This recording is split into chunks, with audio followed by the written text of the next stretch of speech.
Bago tayo mag-start, pakinggan nyo muna tong video.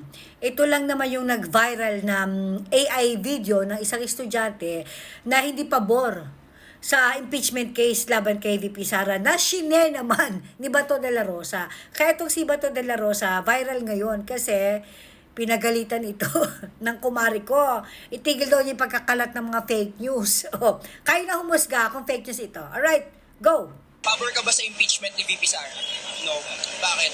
Because it is obviously politically motivated. I mean, maraming may confidential funds sa gobyerno, iba nga billions pa. But why single out the VP? They want justice, but their justice is selective. If these politicians are really serious in cleaning up the government, then investigate all at isama na nila mga sarili nila. Tama. Alright, so napakinggan naman natin. Ito yung sinasabi ni Claire Castro na fake news. Alright, so napakinggan naman natin mabuti. Nagpahayag ba ng fake news yung estudyante sa AI Kinemirut?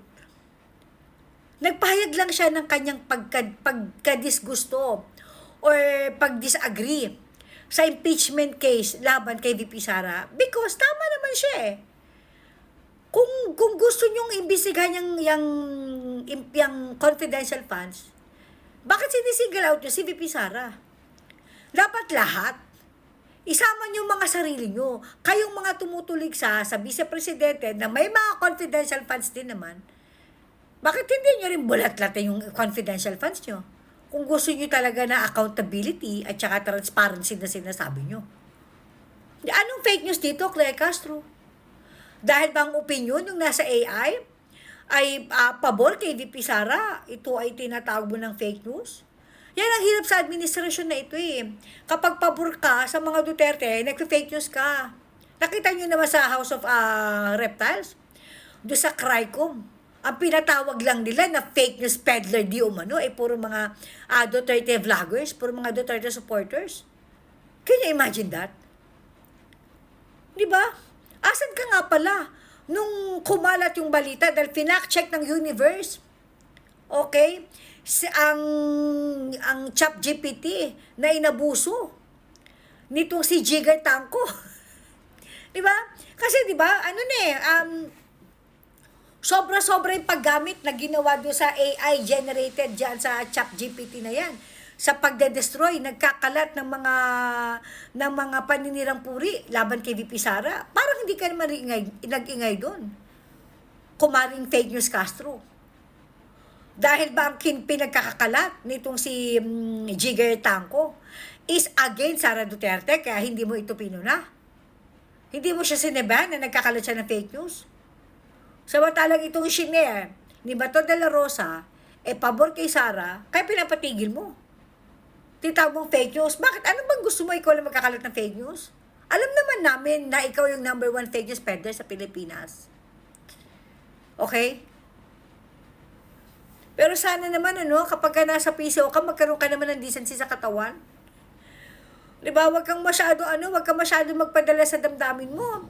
Doon ka magpuputak-putak sa vlog mo. Pero pag nasa PCO ka, maging decente ka naman. Dahil nagsisilbi ka, hindi lang sa mga clear. Hindi lang sa mga supporters ni Ngagva. Pati sa amin, sa lahat ng taong bayan, dapat magsisilbi ka, julul ka. O ba't di ka nag-ingay dyan? Diyan kay Jigay Tanco. Na nabuking.